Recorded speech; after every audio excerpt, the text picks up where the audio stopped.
karena masukan dan aspirasi Bapak Ibu. Terus terang saja, kami selama 4 periode ini Pak, contohnya dana BOS, yang tadinya 1 anak semua sama. Karena saya lihat di Mahakam kok sama sih di Jakarta, di sana murid itu cuma 50.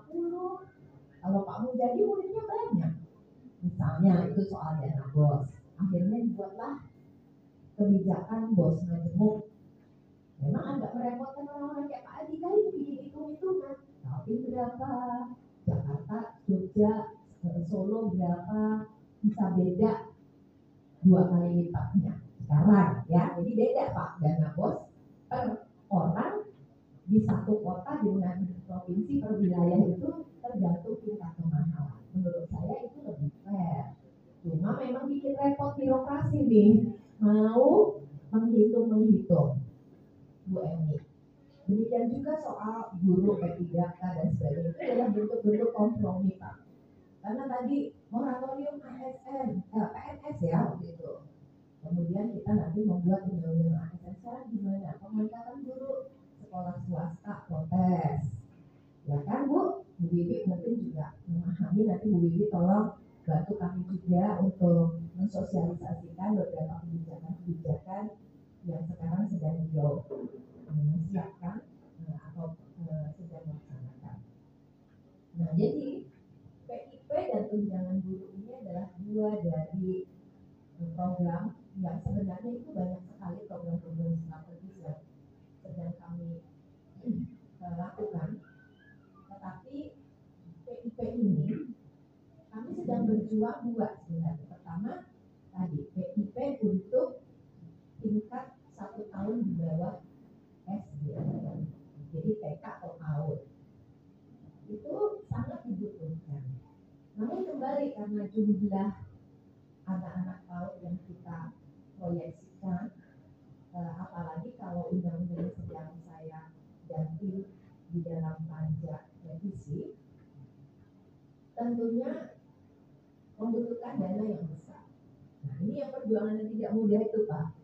Karena anggaran pendidikan yang 20% yang sering digembar-gemborkan seolah-olah itu lebih dari 780 triliun, sesungguhnya itu dibutuhkan juga untuk atau kita bersaing dengan program-program strategis lain, misalnya MBG, ya kan? Jadi kita juga tidak seleluasa itu menggunakan dana pendidikan, karena yang ada di Kementerian Dikdasmen itu hanya 55 triliun dengan tambahan kemarin 400 miliar dan mungkin ada tambahan lagi sebentar lagi Pak, ini masih belum diumumkan. Ya alhamdulillah lah. Banyak program-program yang penting yang kami minta sebenarnya adalah peningkatan nominal untuk SD dan SMP. Kalau untuk SMA SMK sekarang udah tahu kan berapa nilainya? 1.800.000. Nah, tepuk dong untuk yang mendapatkan SMP SMK. Nah, SMA SMK tadi saya tanya sama Pak Mujadi. Kemarin juga waktu di Samarinda ada beberapa orang tua yang tanya, kalau kita yang sudah pernah menerima PIP, apakah kita juga eligible atau juga data kita itu bisa otomatis sebagai calon penerima KIP ketika mendaftar kuliah.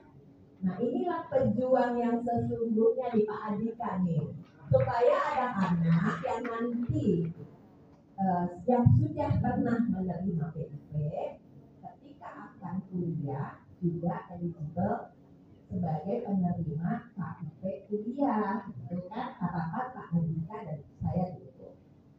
Walaupun kita sekarang sangat bangga bahwa Kalimantan Timur memiliki program-program yang sangat luar biasa.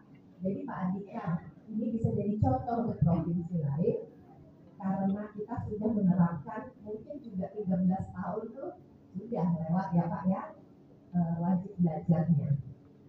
Dan pemerintah provinsi ini punya program membebaskan biaya kuliah S1, S2, dan S3 bagi warga Kalimantan Timur. Terima kasih Pak Awaludin. Mereka salam hormat ke Pak Gubernur dan Pak Amin sebagai kadis di provinsi provinsi, baik itu di negeri maupun di swasta. Nah, nggak percaya loh dia. Iya Pak. Nah, anak guru Pak. Kita menyadari tidak semua daerah memiliki kemampuan fiskal seperti Kalimantan Timur dan Kota Balikpapan. Jadi kita bangga ya, Kota Balikpapan bahkan juga Pak memberikan juga, kita udah ada SPMB gabungan, mungkin Bu Emi juga tadi belum banyak mencerita, tapi banyak inovasi di sini yang selayaknya juga menjadi bahan untuk kebijakan. Jadi Bapak Ibu yang ada di Balikpapan itu sebenarnya bersyukur. Gitu ya. Kalau Bapak Ibu perhatikan atau sandingkan dengan daerah lain, nah itu kita sudah jauh lebih maju karena ada political will atau kemauan politik dari pemimpin-pemimpin kita. Ya, berikan semangat buat BRI.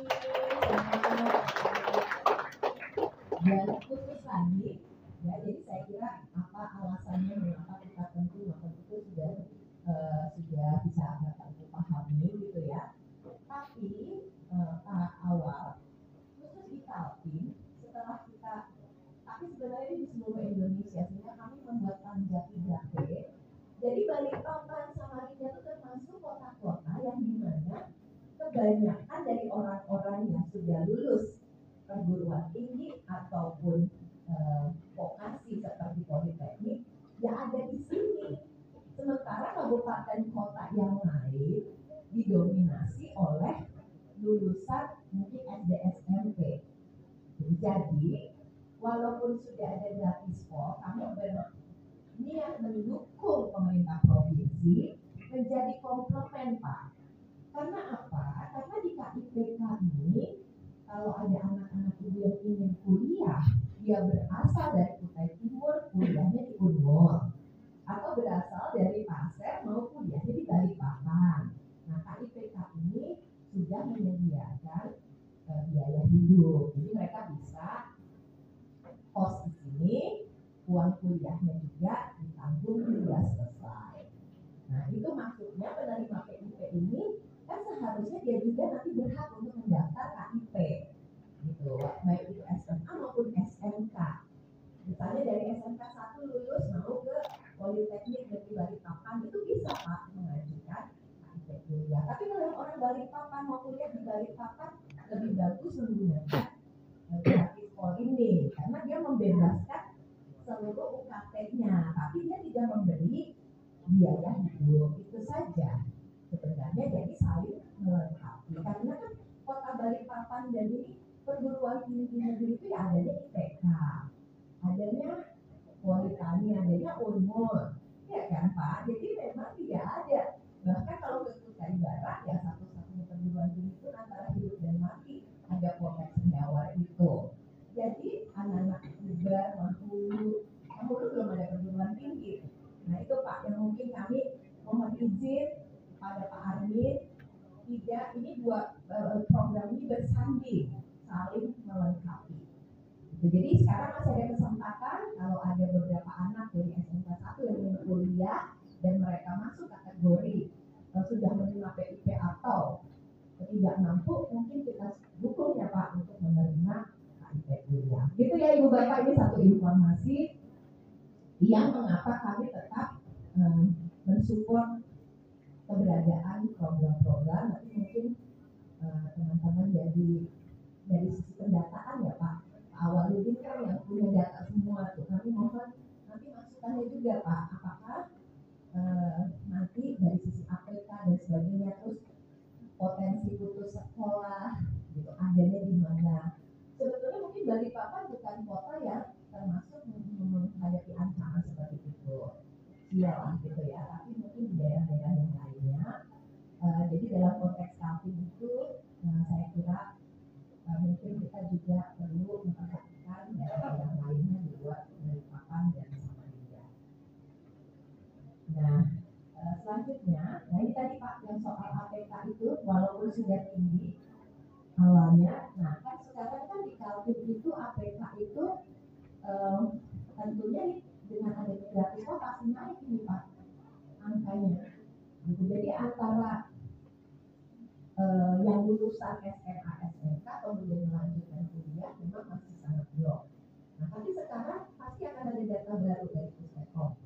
Nah, selanjutnya mungkin dari sisi kebijakan, gitu ya, saya kira juknis ini sebenarnya ini beliau yang otaknya kan yang membuat gitu. Tapi kami juga punya fungsi pengawasan dalam pelaksanaannya di lapangan gimana. Makanya sering tektokan gitu sama Pak Adhika gitu kan, masuk tadi kami mohonkan kepada BNI karena kemarin Pak Adhika saya ke SMA 1 Longkali yang mungkin di situ satu-satunya SMA di kecamatan sangat luas dan banyak orang yang harus sekolah setiap pagi itu bolak-balik ya naik motor 2 jam.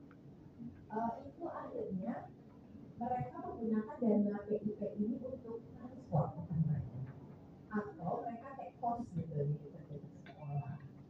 Jadi sebenarnya kalau misalnya juga ada kesempatan BNI mobilnya ini bisa jemput bola ke sekolah karena untuk mencairkan ataupun aktivasi itu anaknya harus datang ke bank jaraknya 80 km ke Batu Sopan dari sekolah itu. Bayangkan gitu, kalau di Balikpapan nggak ini loh sama ini tuh dia bukan pedalaman sekali loh, itu sekolahnya di pinggir jalan Pak, tapi anak-anaknya itu di pedalaman gitu Pak, gitu. Nanti Bapak sekali-sekali kita jalan-jalan ke sana, itu realita yang kami hadapi dan kami mohonkan mungkin nanti ditentukan saja hari kapan tanggalnya mobil Bapak datang ke sekolah gitu kan, anak-anak seperti ini bisa melakukan aktivasi secara kolektif, walaupun ada juga salah satu opsi lain memberikan surat kuasa gitu ya kepada kepala sekolah ya, tapi kalau bisa sih nah nih iya, jadi misalnya kepala sekolahnya mencairkan gitu. Karena ada juga kemarin kalau dari Kabupaten Pasir Pak, karena antri nih begitu waktu pencairan antri. Nah jadi banknya menyampaikan minggu depan aja datang lagi. Nah padahal udah jauh-jauh gitu. Nah yang begitu tuh Pak mohon gitu, kami mohon mungkin karena kapasitas juga dan sebagainya kita harus ada inovasi. Tadi ada satu ide terbersih nih dari sini bersejarah juga, andaikan Pak Mukiro bisa nanti mewujudkan kita aktivasi tidak harus hadir fisik, apakah mungkin secara digital kita lakukan melalui aplikasi tertentu. Itu menurut saya terobosan. Makin lama makin mudah. Saya ingat 20 berapa ya? Bukan 20 tahun yang lalu ya. Bahkan 10 tahun atau 15 tahun yang lalu pun itu susah sekali kalau mau mengajukan KIP di luar reguler. Bapak kan selalu beranggapan dulu Kaltim itu bukan Bapak maksudnya ya, Musnabdiknya itu juga atau kementerian menganggap bahwa Kaltim itu provinsi yang kaya raya dengan kemampuan fiskal tinggi, banyak batu bara, banyak sawit, jadi dan juga muridnya mungkin relatif kecil, jadi dianggapnya ya mungkin satu sekolah cuma ada 4 lah yang miskin, ada kenyataannya mungkin 40 gitu Pak. Jadi mohon dimaklum ya kalau kita nih selalu saja mendesak Bapak bahwa Kaltim pun perlu, Kaltim pun perlu gitu. Nah selanjutnya kriteria PIP ini juga sebenarnya berubah-berubah ya Pak ya gitu. Jadi pernah pada saat COVID kita bahkan bisa dikatakan diperluas kan ya waktu itu Pak. Iya jadi maksudnya direlaksasi, bahkan anak guru boleh, anak PNS juga boleh, kemudian juga kategori apapun selama kita yang karena waktu COVID siapapun merasakan bahwa ekonominya yang tadinya usahanya bagus mungkin mengalami penurunan omset, semua juga butuh gitu. Jadi akhirnya kita siapa yang merasa butuh tidak dipersulit. Nah sekarang kembali kita juga tetap harus memastikan tepat sasaran, karena kan ini dana serupiah pun ya jangan sampai nanti ada kritikan kok malah yang butuh tidak dapat, yang tidak butuh malah tidak dikasih. Nah, itu aja kan kita bantu Andika jangan sampai terjadi itu ya Pak ya, dan Bapak Ibu sekalian membantu kami. Nah ini yang postur anggaran ini PIP itu baik perluasan cakupan dan penyesuaian nominal itu menjadi prioritas. Kemudian aneka tunjangan guru non ASN juga menjadi prioritas. Revitalisasi sekolah menjadi prioritas. Jadi mohon bantuannya juga Pak Awaludin. Kami tahu banyak sekali sekolah yang perlu diurus oleh provinsi. Nah, bahkan di lokal itu sebenarnya mereka mengusulkan ada dibangun satu SMA lagi di daerah-daerah itu dalaman itu supaya tidak terlalu jauh sekolah di sana. Nah, SMA itu kan tugasnya provinsi, tapi sebenarnya kami pun kalau misalnya provinsi punya prioritasnya juga banyak, kita bisa bersama-sama untuk sekolah baru ataupun revitalisasi sekolah-sekolah tingkat SMA dan SMK. Bukan hanya yang negeri, sekolah swasta pun bisa Pak Andika ya dilakukan dukungan untuk revitalisasi karena sekolah swasta juga bahkan PAUD juga demikian Ibu Bapak. Nah ini sekalian sosialisasi program-program prioritasnya ini. Nah, jadi nilainya itu selalu gitu, pasti ada peningkatan untuk guru, sekian guru, ada sekian ratus guru yang kategori begini, pasti nilainya tuh udah triliun rupiah, Ibu Bapak. Itu karena kami kan tidak mungkin hanya untuk beberapa orang saja, pasti kalau ada satu aturan, ada data berapa banyak guru kategori itu yang membutuhkan dukungan. Dan kami membutuhkan juga masukan-masukan, termasuk juga ada ratusan ribu guru PAUD non formal yang mungkin dulu pernah di PAUD ya Bu ya, UMI selalu membantu masalah. Salah satu programnya tadi soal PPG yaitu pasti. Kemudian untuk guru yang sertifikasi difasilitasi untuk sertifikasi dan tadi menyelesaikan studi. Mudah-mudahan dengan demikian ya, di samping pengakuannya statusnya lebih jelas, pasti otomatis kesejahteraannya akan meningkat. Nah kita juga permudah gitu, sekolahnya tidak harus meninggalkan tugas ibu bapak semuanya, bisa dengan rekognisi pembelajaran lampau diperhitungkan sebagai berapa kuliah mata kuliah itu dipermudah semuanya. Yang penting ibu bapak tetap berhasrat meningkatkan ilmu dan nanti tentu saja kami yang nanti akan mengawal ini. Nah, ini Pak Andika, ada beberapa isu krusial di lapangan. Pertama soal data. Gitu. Sering data itu kan tidak sinkron nih Pak. Saya selalu ngecek gitu. Ibu-ibu, bapak-bapak itu sering nge-DM saya. Mungkin udah pada follow Instagram atau di Facebook itu kan pasti kan langsung, Ibu, kenapa? Kadang-kadang gini, cara komunikasinya ada yang juga tidak langsung mengemukakan permasalahan itu. Langsung komplain. Kenapa anak saya begini? Padahal kan saya itu orang tua tunggal. Ini sudah anak yatim ini. Tanpa menyebutkan Pak, nama anaknya siapa, sekolahnya di mana, gitu ya. Pokoknya udah marah dulu aja, gitu. Nah, saya udah mengajukan, tapi kenapa tidak diberikan? Padahal saya itu berhak. Nah, jadi itu yang dilakukan tuh satu persatu. Nah, sering kejadiannya tuh datanya macam-macam. Ada yang tercatat di dapodiknya ternyata bapaknya adalah TNI, jadi tidak eligible. Tapi bapaknya ini sebenarnya 2 tahun lalu sudah meninggal dunia. Jadi sebenarnya jadi eligible. Nah, berarti ada masalah update data dapodik di sekolahnya. Ada juga yang antara satu data misalnya seperti NIK-nya dengan data beda satu angkanya kan nggak bisa ya Pak ya, itu lebih verifikasi jadi tertolak gitu.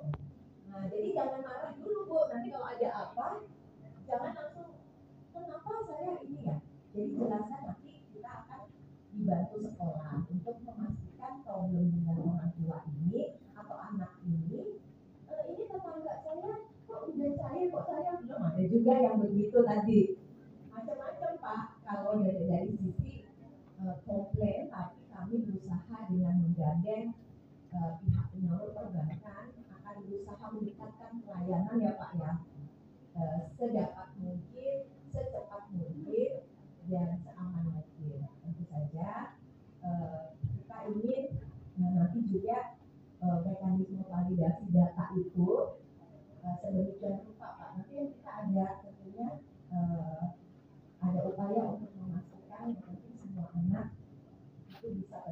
atau sesuai dengan tadi kebutuhannya. Nah, jadi sekarang Pak Andika sudah bersama kita dan juga ada Ibu Lili, Ibu Emi juga, Bapak juga dari provinsi juga hadir, Pak Waludin juga ada, Pak Ahmad Yani dan teman-teman dari perbankan. Silahkan jika ada hal-hal yang Ibu Bapak atau anak-anakku sekalian, terima kasih kepada Deskia dan juga yang menulis Sajak Safira dan terharu sekali ilmu di akhir zamannya. Mohon saya diberikan itu puisinya tadi ya untuk kenang-kenangan dan menjadi pegangan bagi kami baik eksekutif maupun di legislatif untuk berjuang bersama ibu bapak sekalian memastikan pendidikan di balik kota dan kampung akan semakin. Waalaikumsalam warahmatullahi wabarakatuh. Terima kasih kepada Ibu Hati Pasha Budian. Tepuk tangan lagi dong Bapak Ibu.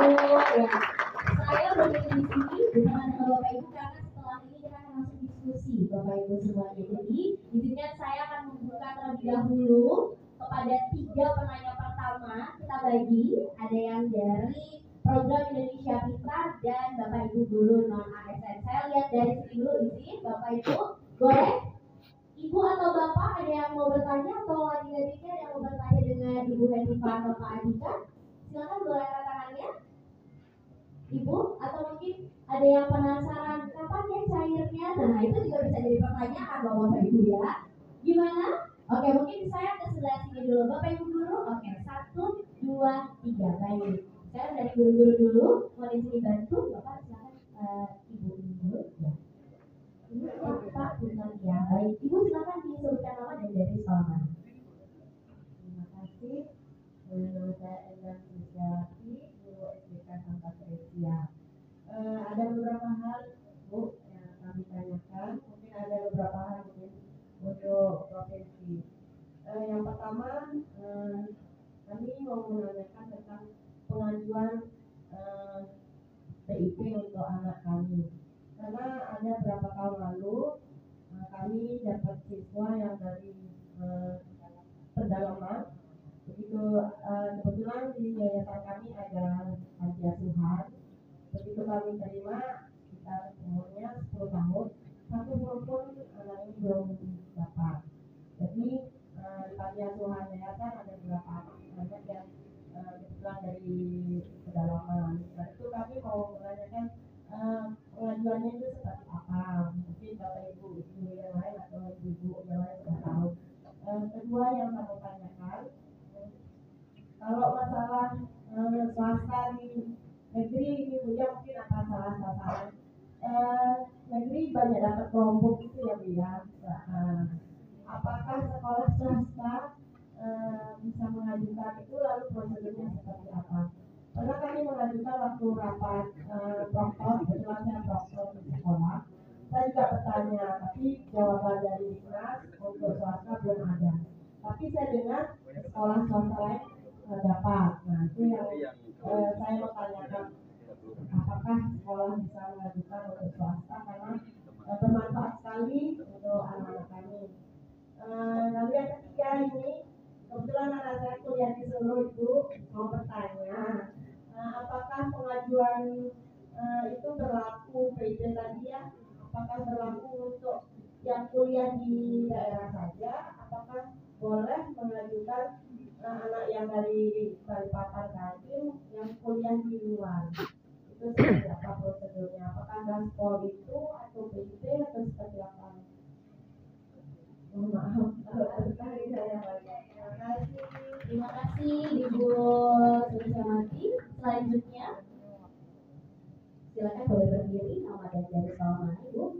Assalamualaikum warahmatullahi wabarakatuh. Perkenalkan Ibu, saya Bun dari SD Naja dan saya tanyakan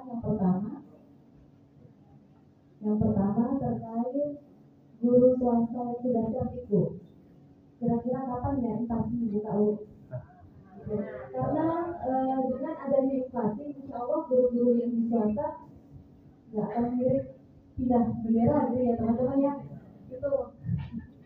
Terus yang kedua, apakah dari program dari Bu Hetifa ini ada untuk S2-nya? Apakah ada? Jika ada, bagaimana prosedurnya? Sehingga kami bisa guru-guru yang ingin menerus S2 bisa melanjutkan sekolahnya gitu Bu. Terima kasih. Assalamualaikum warahmatullahi wabarakatuh. Waalaikumsalam warahmatullahi wabarakatuh. Selanjutnya. Bismillahirrahmanirrahim. Assalamualaikum warahmatullahi wabarakatuh. Bapak Ibu, perkenalkan saya Vina Asterika dari guru SD swasta SD Pelajaran Islam dan Masuk. Di sini suatu kebanggaan bisa berinteraksi langsung dengan Bapak Ibu hebat yang ada di depan kami ini. Maka dari itu dua pertanyaan saya. Yang pertama terkait dengan insentif terkait dengan PPG, karena alhamdulillah saya baru dinyatakan lulus PPG bulan ini, PPG tahap 1, tapi menjadi kekhawatiran karena saya mengajar bahasa Inggris di SD yang notabene-nya tidak linear ya Bapak Ibu ya. Nah, kemarin ada angin segar bahwa SD sudah bahasa Inggris sudah dikembalikan di SD, tapi beberapa waktu yang lalu ada juga program dari Kemendikbudristek bahwa guru-guru wali kelas yang ada di SD diberikan pelatihan untuk mengajar bahasa Inggris. Artinya kami yang lulusan bahasa Inggris akan sedikit tidak diberdayakan di SD karena program itu tadi. Nah, maka dari itu untuk insentif kami yang sudah lulus PPG, apakah itu linearitasnya tetap linear dan akan tetap tercairkan seperti itu atau bagaimana? Yang kedua, kalau yang ditanyakan S2, saya ingin menanyakan S3. Ya, karena alhamdulillah baru sudah juga S2 bulan ini. Kemarin waktu proses penyelesaian S2 saya sempat mendaftarkan di gratis form, tapi kodarulahnya belum dapat. Sampai selesainya belum dapat itu. Nah, ada keinginan untuk melanjutkan S3, tapi karena biayanya yang luar biasa, maka adakah Bapak program S3 dari gratis form dan bagaimana caranya? Karena waktu S2 saya tidak terjaring untuk S3 tersendiri, apa prosesnya seperti apa dan kriteria untuk mendapatkannya seperti apa? Terima kasih. Assalamualaikum. Waalaikumsalam warahmatullahi wabarakatuh. Terima kasih Ibu Vina, Ibu Sulistiawati dan Ibu Putan dari Garuda, Bu. Namanya tadi siapa, Bu? Ibu Triwani. Oke, baik. Ibu Hanifah, Pak Andika, kami silakan mungkin untuk bisa menjawab, atau Bapak Ibu yang hadir dari Dinas Pendidikan Kabupaten Provinsi Klaten juga nanti akan berkenan mungkin, atau Bu Wiwi, kami silakan ya pertanyaan-pertanyaannya. Baik. Ya, baik. Kami silakan Bapak untuk bisa menjawab. Yang pertama tadi bilang, saya kira tadi satu-satu gitu kan.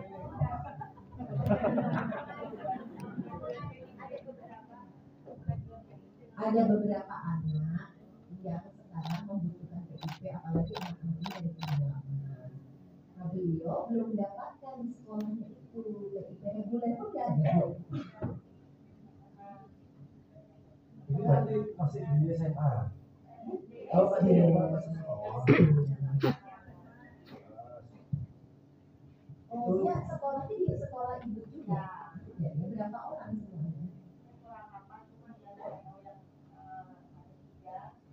Yang dari mana tadi? Yang dari panti asuhan dan di yayasan gitu ya. Oke.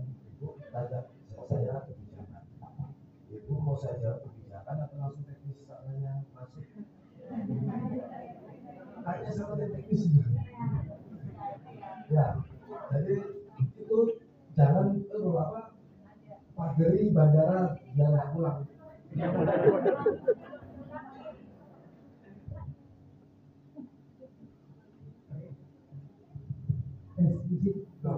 Tadinya nggak selesai ngomong. Maksudnya, ya nggak apa-apa ada ini. Cuma maksudnya tidak boleh dijawab untuk ini. Jadi nanti jawabannya harus oke, sudah masuk. Nah itu. Tapi apa itu? Iya. Iya. Izin Pak, Bapak sekalian, untuk itu sebenarnya gampang sekali ya. Artinya untuk tugas kepala sekolah dan operator konsepnya, yang pertama tentu mendata dulu siapa yang miskin, seluruhnya, ya. Kemudian yang kedua layakan PIP dan mudik, operator tahu, anak baru tahu. Kemudian update data anak itu. Yang pertama NISN valid, NIK valid. Kemudian kedua usia anak itu. Yang ketiga nama ibu kandung, isi yang lengkap. Yang terakhir adalah penghasilan. Penghasilan yang boleh PIP adalah 25 juta. Kalau yang di atas 5 juta ada bukti, tentu nggak bisa masuk dipilih oleh dinas ataupun oleh ibu atau bapak. Tidak aja Pak, kami izin. Jadi sekolah wajib mengusulkan itu. Wajib. Selanjutnya akan diusulkan oleh dinas atau oleh kantor. Jadi itu Pak izin Pak.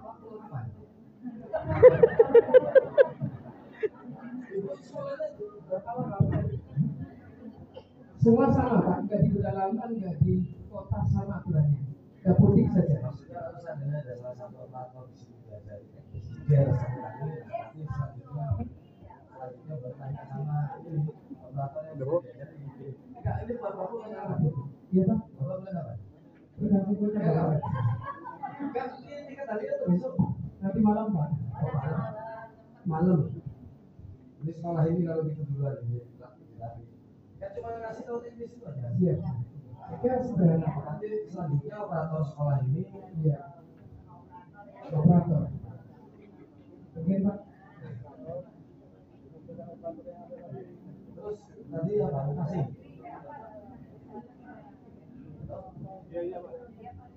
Yang passing itu kan proses penyetaraan berkas, terus berapa lama bekerja, kinerjanya seperti apa.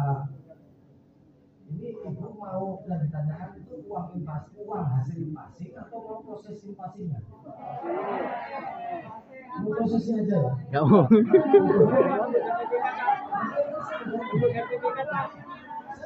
Ibu mau berproses atau mau hasil?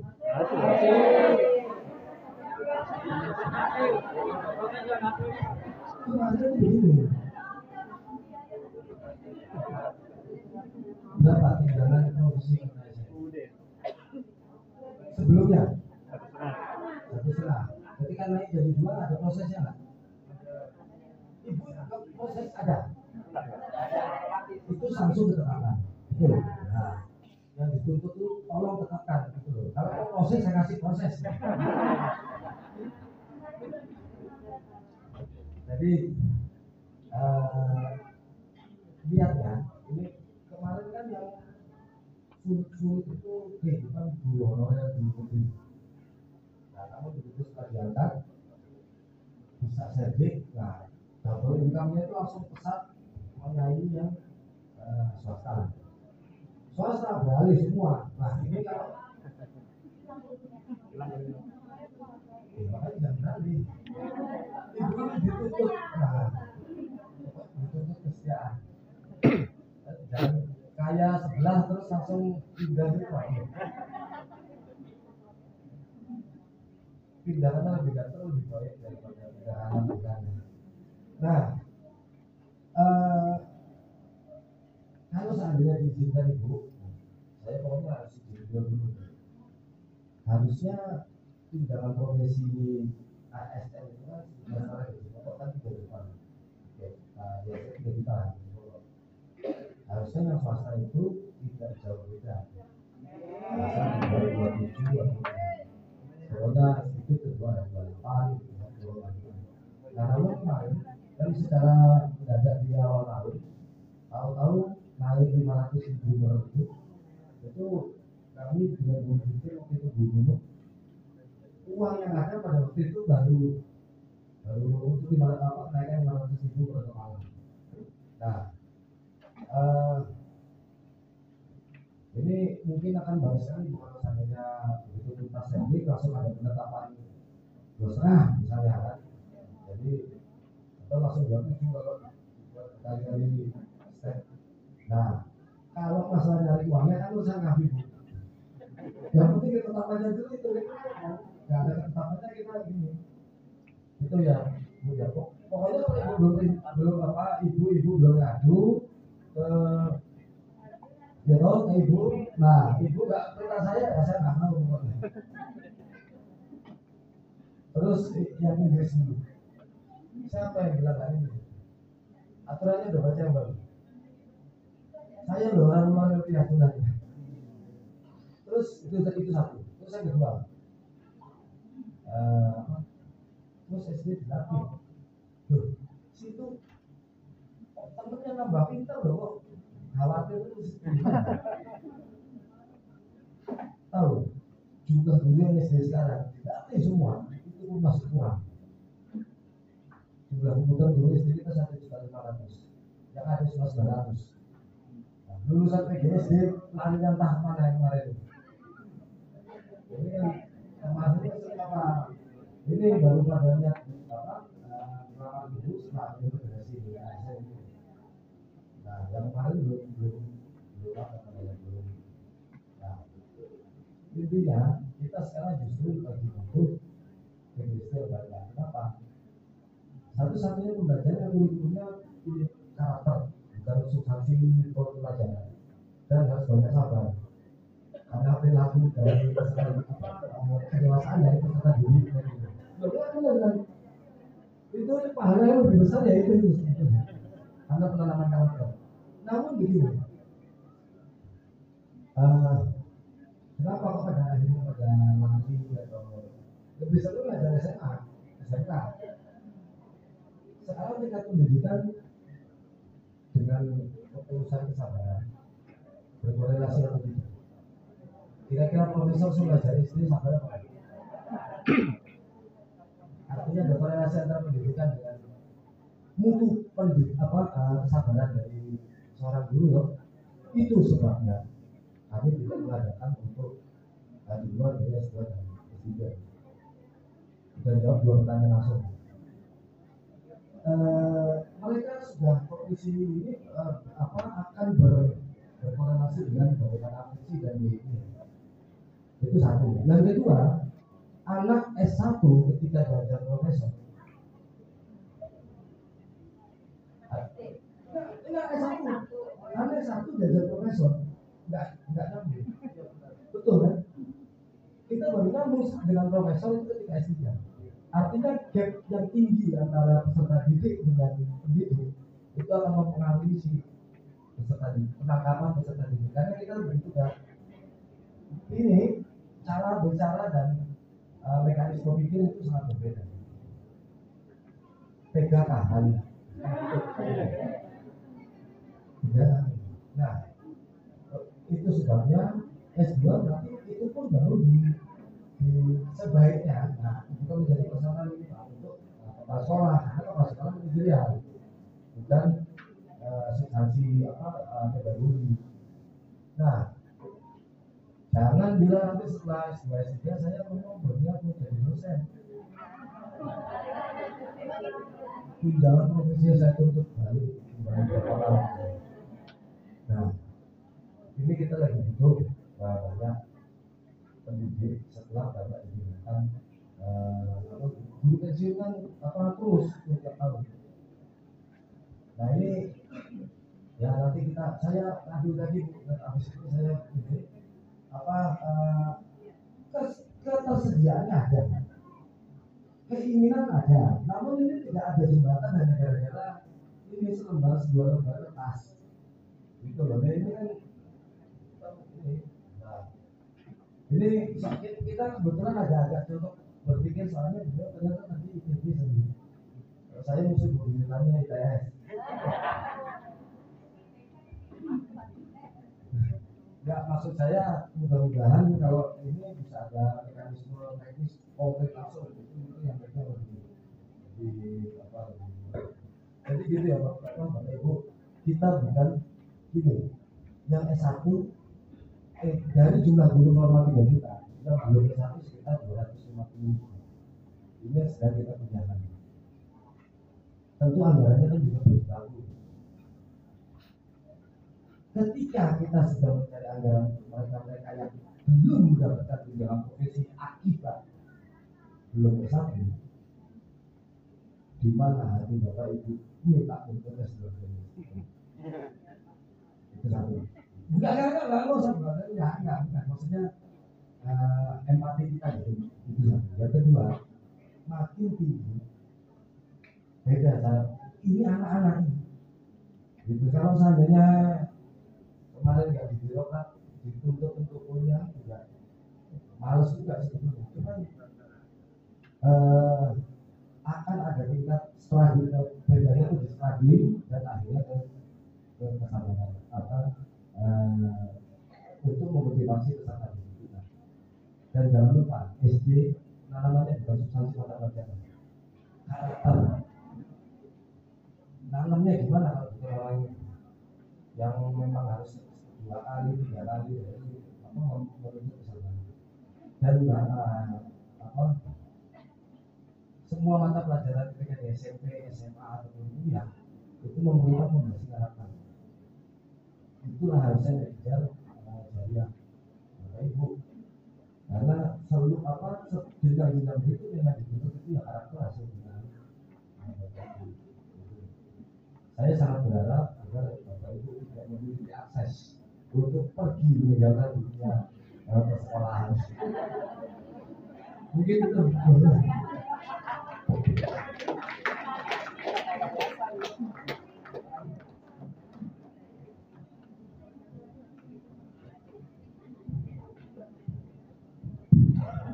Saya lanjut aja ya apa yang tadi disampaikan Pak Andika sebagai policy maker yang sifatnya itu ingin segala sesuatu itu konkret gitu Bu. Nah sementara banyak hal yang bisa konkret dilaksanakan hanya jika kebijakan-kebijakan itu bisa sinkron satu sama lain. Jadi sebagai info saja ya Bu, ketika kita bicara dulu itu ternyata tidak semuanya diputuskan oleh satu kementerian. Kalau ini sudah menyangkut uang, ada Kementerian Keuangan. Kalau sudah menyangkut status, ada Kementerian KPB. Ya, Bu Eni. Kemudian juga kalau misalnya tadi terkait dengan kompetensi, mungkin terkait juga dengan LPPK. Dan juga tentu saja Balai Guru dan Tenaga Pendidikan ya sebagai kepanjangan tangan dari pemerintah pusat di daerah juga memiliki kewajiban dan juga kebutuhan untuk bisa mendapatkan info-info terkini yang bisa nanti diberikan kepada teman-teman di pusat untuk menjadi bahan perubahan ataupun perbaikan pembenahan suatu kebijakan. Jadi Bu Wiwi ini yang sebenarnya dapurnya gitu ya, tapi sekaligus juga kopinya. Nah nanti kalau ada masalah Bu Wiwi juga yang memberikan kami bahwa ada harapan dari bawah bahwa menurutnya sebaiknya seperti ini dan dibutuhkan dukungan-dukungan seperti apa gitu. Jadi kita harus bekerja sama ke depan untuk memecahkan berbagai persoalan yang tadi kalau saya anggap ini adalah PR ya. Gitu. Pertama soal setiap sekolah harus memahami bagaimana caranya mendapatkan PIP reguler. Itu dulu. Kedua, apabila ternyata di daerah masih ada gap antara kebutuhan dengan yang diberikan karena sesuatu alasan, dimungkinkan adanya usulan pemangku kepentingan, gitu kan Pak ya. Jadi untuk memberikan usulan-usulan ataupun juga menyempurnakan apa yang mungkin sekolah sendiri bisa jadi abai atau lalai atau tidak update gitu. Bisa jadi kan datanya yang salah kan. Jadi tugas dari kita semua sebetulnya bukan hanya anggota DPR, semua seluruh anggota masyarakat termasuk ini kan memiliki kepedulian yang tinggi. Ini anak di panti asuhan, dia sama itu kan gitu ya Bu ya, kok tidak tersentuh. Nah ini ada usulan pemangku kepentingan. Nah cuma persoalannya kadang-kadang caranya gimana ya gitu. Nah itulah sebabnya mungkin saya perkenalkan juga di sini ada beberapa sahabat saya yang sukarela ya menjadi relawan untuk membantu. Antara lain di sini kalau di Balikpapan ada Kak Siska nih. Nah ini namanya Siska. Nanti kalau ada hal-hal terkait dengan PIP Kak Siska dengan Pak Oh ini mana? Oh ya ada Kak Nipe, ada Ulfa tuh banyak Pak. Jadi saking banyaknya ini, nah ini Kak Ulfa nih, ini juga bisa membantu. Ini yang besar itu loh. Gitu ya Bu ya. Nanti kalaupun Bapak Mukiroh kan sekarang nggak tuh, tapi kalau Bapak udah pulang nanti bisa dijembatani oleh teman-teman yang lain. Kemudian keduanya, sekarang soal termasuk usulan-usulan sekolah-sekolah yang betul-betul urgent.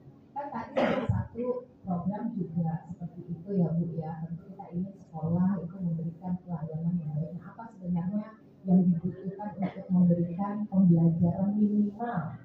Nah itu coba teman-teman bantu diidentifikasi sekolah apa, karena setahu saya di Balikpapan ini udah hebat-hebat sih Bu sekolahnya, tapi mungkin juga ada satu dua yang masih membutuhkan sentuhan ya. Tentu tolong dibantu infonya ya, jadi supaya tepat sasaran gitu. Kalau saya waktu ke IKN tuh Pak Andika, saya mampir ke sekolah paling dekat IKN, sebuah SD. Saya sengaja kalau ke suatu SD pasti mampir ke toiletnya. Toiletnya ada sih Pak, tapi airnya nggak ada. Gitu. Terus juga tidak dipisahkan perempuan dan anak perempuan dan anak laki-laki. Dan waktu itu bukan SD, SMP yang saya datangi. Nah karena anak perempuan itu kan kalau lagi masa-masa akhir balik ya haid, jadi pada nggak masuk sekolah tuh Pak, hanya gara-gara urusan air dan toilet. Maka Pak Menteri ini sekarang luar biasa gencar. Pak Presiden langsung instruksi, karena Pak Presiden juga di Hambalang dekat rumahnya, hampir ke sekolah di sana, ternyata masih ada yang toiletnya nggak ada. Jadi anak-anak itu kalau mau ke toilet ke rumahnya Pak lari pulang. Misalnya sampai seperti itu, makanya beliau langsung instruksikan soal itu. Ada Pak, sekolah yang ada toilet itu ada, tapi kalau di Balikpapan enggak. Tapi di beberapa tempat ada yang memang sampai sebegitu gitu. Nah ini yang mungkin memprihatinkan, makanya sekarang kita tuh kan punya satu standar juga Pak di sarana prasarana, apalagi dengan era digitalisasi tadi maksudnya. Makanya sekarang setiap sekolah mendapat bantuan smart TV. Itu apa nama istilahnya? IFP. Nah, flat panel, interaktif flat panel. Nah, apakah semua sekolah sudah atau sebagian besar yang membutuhkan? Kalau tidak punya, mungkin nggak perlu lagi. Itu ada prosesnya kan? Ada ya, sudah mengajukan semuanya. Nggak tahu prosesnya. Nah, itu kan Pak. Jadi tentu kalau tidak mengajukan tidak akan diberikan. Tapi kalau memang dibutuhkan harus mengajukan sekolahnya. Lalu teman-teman dibantu nanti cek aja siapa tahu ada yang lewat gitu loh yang seperti itu Bu. Padahal itu hak sekolah-sekolah juga kan.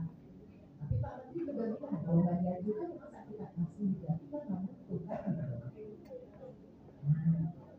Kemudian tadi soal beasiswa yang mungkin ya S2 dan nanti mungkin bisa menjelaskan juga ya bahkan S3. Sebenarnya kami itu sangat mendorong, tapi tadi seperti disampaikan prioritasnya yang S1 itu wajib. Kalau itu makanya kita turun tangan tuntaskan. Tapi bukan berarti guru-guru nggak bisa S2 S3, bahkan di gratis pol itu usia pun guru itu diistimewakan. Tidak seperti biasanya beasiswa S2 S3 kan, apalagi perempuan Bu, terus anak dulu ini dulu baru nanti kuliah S3 udah ada lewat umur 40. Nah sekarang ini enggak ada dibatasi, tapi bisa dong harusnya gitu. Kami juga bekerja sama dengan LPDP, bahkan guru-guru itu luar negeri juga sangat dimengerti, apalagi kalau bahasa Inggris ya Mbak ya. Pina ya tadi ya. Kalau bahasa Inggrisnya itu bagus dan itu buruk, itu sangat diprioritaskan gitu untuk belajar bahkan di luar negeri. Kan banyak beasiswa ya. unggulan S3 juga bisa, apalagi guru gitu. Jadi nanti soal ini kan udah dijawab ya sama Bapak tadi. Bu Wiwi aja deh, kita minta waktu untuk Bu Wiwi memberikan pencerahan lagi kepada kita juga kondisi kita dan harapan dari ibu-ibu soal empati, soal dan lainnya juga mungkin awal ini kalau ada, terutama karena Bapak juga soal teknologi ini Pak. Terima kasih. Terima kasih Bu Ketua Komisi. Bismillahirrahmanirrahim. Assalamualaikum warahmatullahi wabarakatuh. Waalaikumsalam. Siang Bapak Ibu, salam sejahtera bersama. Saya ingin menyampaikan beberapa hal terkait pertanyaan dari teman-teman guru tadi ya. Jadi seperti tadi Ibu mempertanyakan, misalnya kita dapat juga Chromebook gitu ya. Terus kalau saya dapat kalau Chromebook itu adalah program dari Pak Menteri sebelumnya. Nah tahun ini Menteri yang sekarang itu memberikan bantuan. Memang kita ada program yang namanya digitalisasi sekolah kesatuan pendidikan. Jadi ada ILP namanya interaktif learning class gitu ya. Nah ini akan diberikan kepada semua sekolah Bu. Jadi bukan hanya sekolah negeri saja, tetapi juga sekolah swasta juga mendapatkan. Kecuali jika sekolah tersebut menolak. Nah ada sekolah swasta yang memang menolak tidak ingin mendapatkan alat tersebut. Jadi mereka bersurat gitu ya. Tapi untuk teknisnya apakah dikirim langsung atau apa ini? Jadi kami kalau di kementerian itu ada beberapa unit utama Bu. Nah kalau kami di BGTK itu unit utamanya adalah Direktorat Jenderal Guru Tenaga Kependidikan dan Pendidikan Guru. Jadi yang berhubungan dengan peningkatan kompetensi, pelatihan itu kita. Nah terkait bantuan ke sekolah, revitalisasi itu ada di Direktorat PDM, Paul Dasman. Jadi teknis dapatnya seperti apa, apakah langsung dikirim oleh kementerian, itu ya Pak ya, atau mengajukan lewat Dapodi. Tadi saya diskusi dengan kawan lewat Dapodi mengajukan. Jadi mungkin nanti bisa dipelajari dan dicari infonya ya. Yang kalau di sini bisa bertanya di komunitas PPG. Nah lalu terkait dengan PPG tadi ya, itu tadi sudah dijawab oleh Pak Andika sebenarnya. Jadi kalau PPG itu otaknya ya beliau, PPG Prajabata, PPG calon guru, PPG guru tertentu itu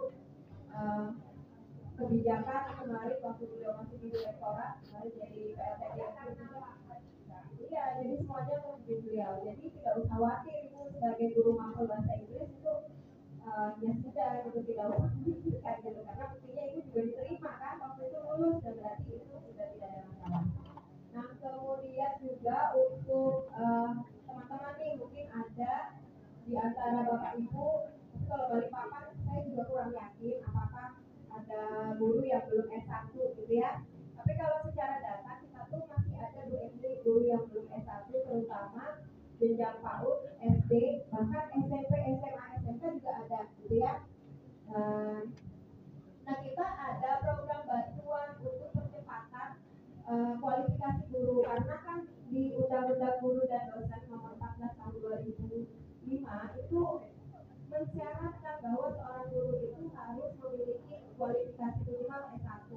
Nah, Undang-Undang Guru dan Dosennya sudah berusia 20 tahun loh sampai tahun ini gitu ya. Tapi ini belum selesai gitu. Nah, makanya ada yang namanya program percepatan guru yang S1. Jadi kita tolong Bapak Ibu, ini kita akan memberikan bantuan 3 juta per semester gitu ya. Dan ada afirmasi bagi guru yang usianya kemarin itu kita sudah buka Bu Ewi gitu ya. Jadi usia 50 sampai 55 tahun kemarin itu ada pengakuan RPL dari lamanya mengajar beliau-beliau. Jadi kita akui 75%, sehingga mereka cukup sebenarnya kuliah hanya 1 tahun atau 2 semester tanpa skripsi. Itu pun tadi langsung terakui sertifikatnya melalui sekolah tersebut selama 1 tahun gitu ya. Nah tapi ternyata ketika kita buka minim yang daftar gitu. Makanya coba di follow, kami juga sudah lewat dinas sebenarnya ya. Jadi kita dengan dinas juga Bapak Ibu di follow aja akun BGTK Kaltim dan kementerian, terutama di BGTK. Ya, jadi info-info tersebut ada. Nah ketika kurang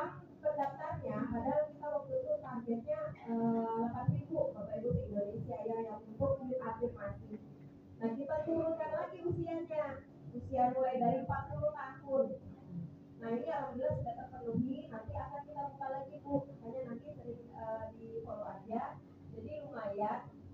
Tapi bisa jadi Bapak Ibu karena usianya 40 gitu ya, itu masuk di reguler. Kalau reguler itu maksimal kuliahnya 2 tahun.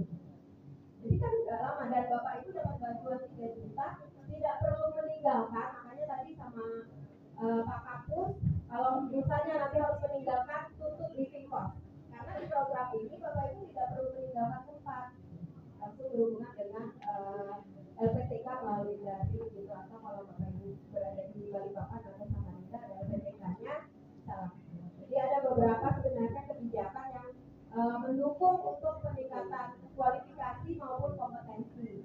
Nah selain itu di BGTK juga Bapak Ibu kami intens untuk meningkatkan kompetensi guru. Ada beberapa macam program yang sudah kami jalankan.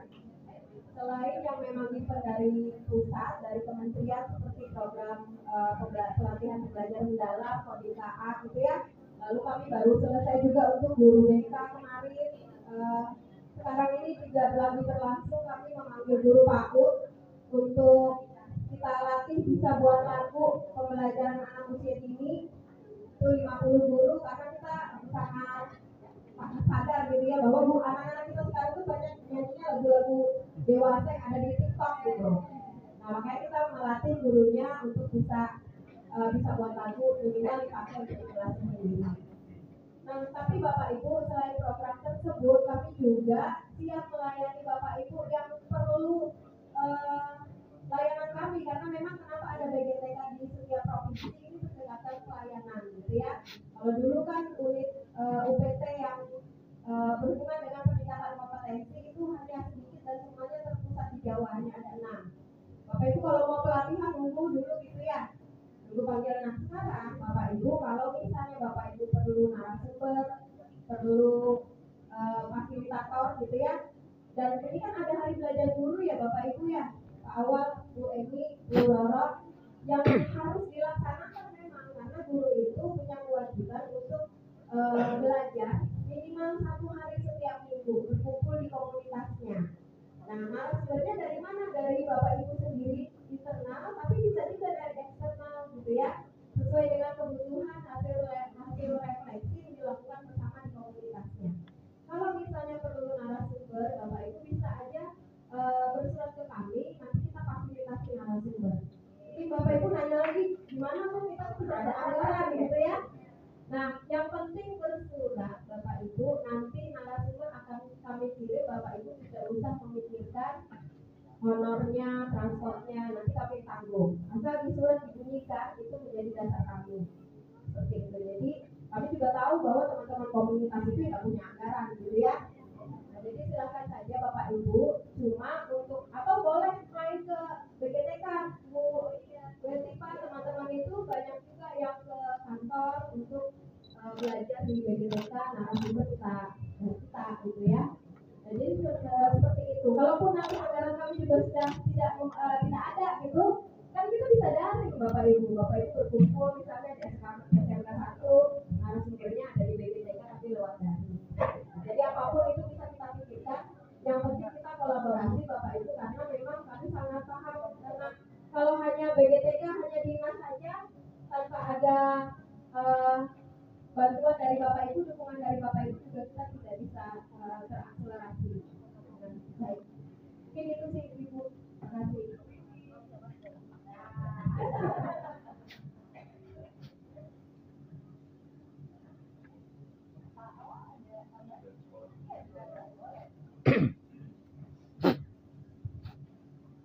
Terima kasih dari Bapak Jani dari Sekolah ya.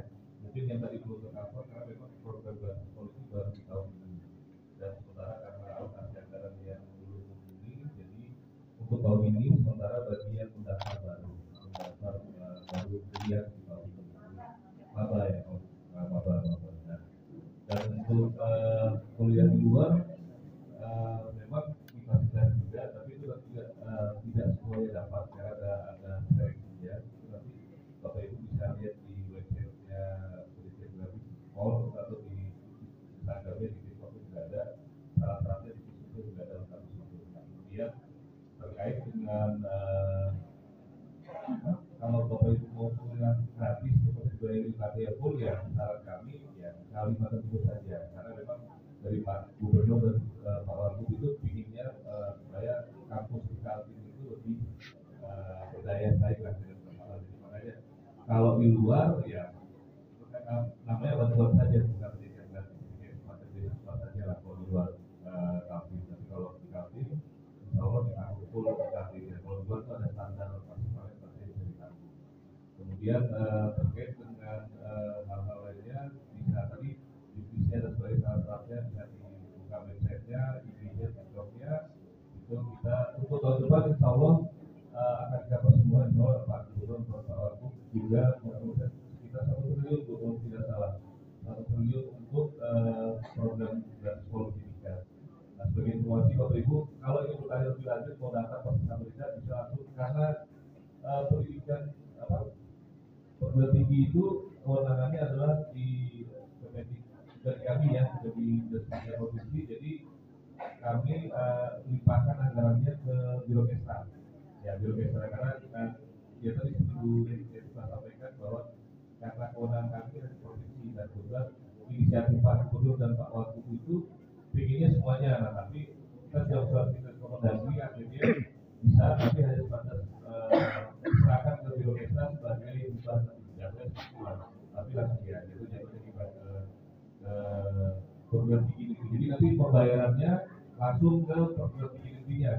Jadi nanti perguruan tinggi itu yang akan mendata siswanya baru diserahkan ke Biro Kesra. Nah, kemarin tahun itu timnya tim PP2G, tim pengelola pendidikan gratis diserahkan Bapak Ibu untuk yang kuliah. Memang tadi banyak kuliah itu, kalau kuliah itu memang banyak sekarang dilimpahkan anggarannya juga kami limpahkan ke Biro Kesra. Jadi insya Allah tahun depan lebih banyak lagi yang sudah kuliah pun tahun depan insya Allah dibantu fasilitas pendidikan gratis. Sehingga diajukan saja cara-caranya ya, tinggal lihat di website IG maupun TikToknya pendidikan gratis. Terima kasih. Wassalamualaikum warahmatullahi wabarakatuh. Waalaikumsalam.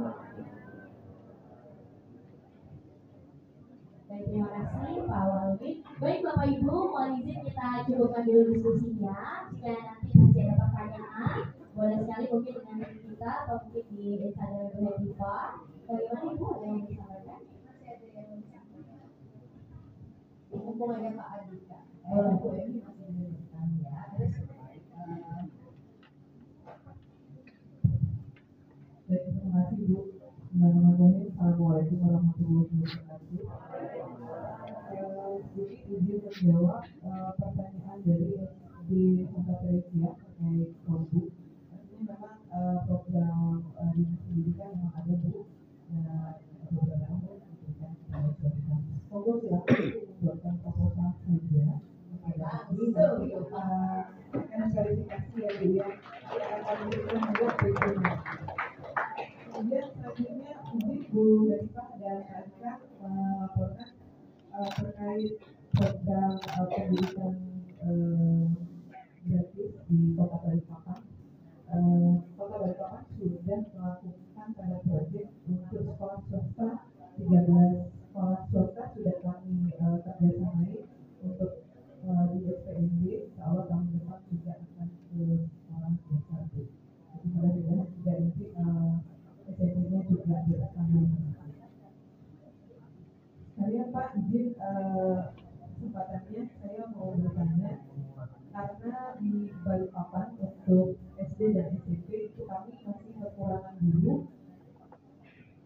Data saya itu untuk SD sekitar 500 guru yang kami kekurangan karena sejak tahun 2022 kemarin kami tidak melakukan penerimaan guru non-ASN. Kemudian untuk SMP sekitar 300. Nah tadi informasi Bapak di Kemendikbud ada program PPG pajak yang sudah lulus sekitar 40.000. Nah yang ingin saya tanyakan bagaimana kami bisa merekrut guru-guru tersebut dan bagaimana terkait pembiayaan. Mungkin itu Bu yang dapat saya sampaikan. Terima kasih atas waktunya. Assalamualaikum warahmatullahi wabarakatuh. Waalaikumsalam warahmatullahi wabarakatuh. baik, bagaimana? Sih sebenarnya nih masih banyak pertanyaan ya. Bisa ditulis saja atau gimana? Kalau masih banyak, Banyak Ibu. Tapi waktu kita sudah mau selesai. Gimana? Apa kita buka tutor tulis saja? Di sini kita tertulis saja, nanti yang Bisa nggak? Saya bisa tertulis nggak gitu ya? Kalau masih ada banyak pertanyaan, ya nanti mungkin bisa ada konsultasi gitu ya. Nah kita ada yang mungkin dikaitkan dengan kewenangan pemerintah kota, gitu kan? Soal PAUD, soal apa nanti ini menjadi akan diolah gitu ya. Mungkin nggak semuanya juga bisa langsung kita jawab, tapi itu sebetulnya semacam masukan gitu kan. Dengan pertanyaan si PR ya kan, nah gitu. Jadi nanti semuanya dipastikan harapan ataupun juga masukan dari ibu bapak sekalian bisa menjadi ini perhatian kami dan juga pemerintah mau seperti BPPK, BPMP nanti kementerian dari kota maupun provinsi. Juga termasuk kalau terkait dengan pencairan, juga teman-teman perbankan pun tentu siap untuk menerima masukan dan mungkin saran-saran. Gitu ya, Alicia. Mungkin kita beri kesempatan terakhir Pak Andika untuk closing statement ya, Pak ya. Mohon maaf ya, Ibu Bapak sekalian. Jadi apa yang ada intinya itu kalau ke rakyat sih perlu diketahui besok dalam jabatan sudah selesai. Tahun ini selesai dalam jabatan nggak kita buka lagi. Artinya guru walaupun individu masuk ke sekolah nggak ada lagi belajar, tetap harus belajar. Karena belajar itu memang sengaja dibuat lulus. Kalau belajar itu harus belajar betul. Nah, cuma nanti teknisnya kita itu bukan ini apa korelasi juga dengan Ibu kasih saya informasi bagaimana gratis, saya kasih bagaimana cara. Jadi ini saya mikir dulu ya. Ini ada filosofi kita. Jadi ada dulu tuh ada anak. Kami 3 orang kenakalannya di SMP itu sangat tinggi. Nah, akhirnya sampai masuk juga ke tempat SMP yang intinya apa isinya cuma orang-orang tidak apa ada prestasi dan nakal. Ketika di kelas pertengahan kelas 2, karena sekolah nakal, gurunya itu ini apa? Kalau sekarang pasti bapak ibu nggak ada berani, karena langsung ke polisi. Kalau pada zaman itu tanganku masih bisa dipahami asalkan memang untuk pendidikan. Nah, jadi guru itu memang banyak main tangan itu yang sering. Nah, ceritanya anak ini sempat dielus kepalanya oleh guru matematik. Karena biasanya guru sama dia tampar, tapi guru matematik ini lulus kepala. Yang namanya anak nakal mikirnya tentang hati. Dia pikir lah, saya harus sebelum saya keluar dari sekolah ini, guru itu harus tersenyum. Pokoknya dia cuma peduli sama guru matematika itu. Karena ingin membuat senyum, dia belajar sendiri untuk membuat bangga si guru matematika. Nah, yang tadinya prestasi anak ini nomor 2 paling bawah di satu sekolah, bukan satu kelas, satu sekolah. Nah, di tahun berikutnya dia malah bisa mewakili sekolah itu untuk perlombaan apa. Nah, begitu dia sekali yang merasa hebat kan biasa anak itu langsung ingin mempertahankan kan. Di tingkat SMA juga dipertahankan sampai dengan dia olimpiade tingkat nasional. Dan akhirnya jurusan aku masuk fisika. Nah, yang ingin saya garis bawahi di sini, yang membuat anak itu bisa bagus pembelajaran hanya karena sentuhan kesabarannya guru, sentuhannya guru tersebut, dan membuat yang saya butuhkan tadi masalah karakter di Bapak Ibu untuk memberikan karakter itu maksud saya tidak penting bagaimana tidak penting apa yang telah Bapak Ibu dapatkan, prestasi Bapak Ibu itu nggak penting kalau udah di hadapan anak itu nggak penting, tapi seberapa jauh suara Bapak Ibu sangat didengarkan oleh anak. Nah, seandainya satu guru punya kewajiban membuat satu karakter anak hebat, 1 tahun 1 aja. Setiap guru punya target anak masing-masing. Bayangkan, setiap 1 tahun lulus berapa anak yang telah ditanamkan karakter tersebut.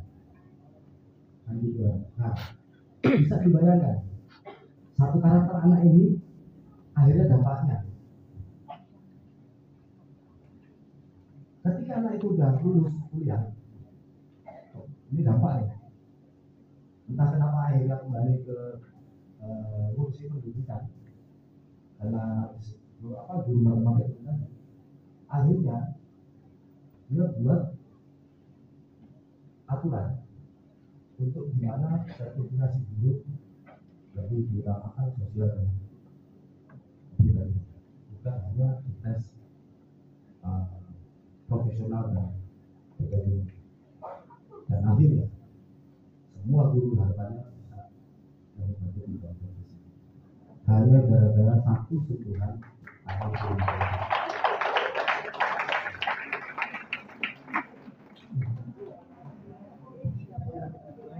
Luar biasa sekali. Baik, sekali lagi saya minta tepuk yang meriah untuk Ibu Melisa, Bapak Andika. Sangat berbagi sekali diskusi kita hari ini. Tapi sebelum itu Bapak Ibu mohon izin untuk tetap bertahan karena selanjutnya kita akan melanjutkan ke penyerahan secara simbolis tabungan program Indonesia Pintar, dan izin saya akan tampilkan terlebih dahulu penyerahan simbolisnya. Kita akan mewakili dari SD Putra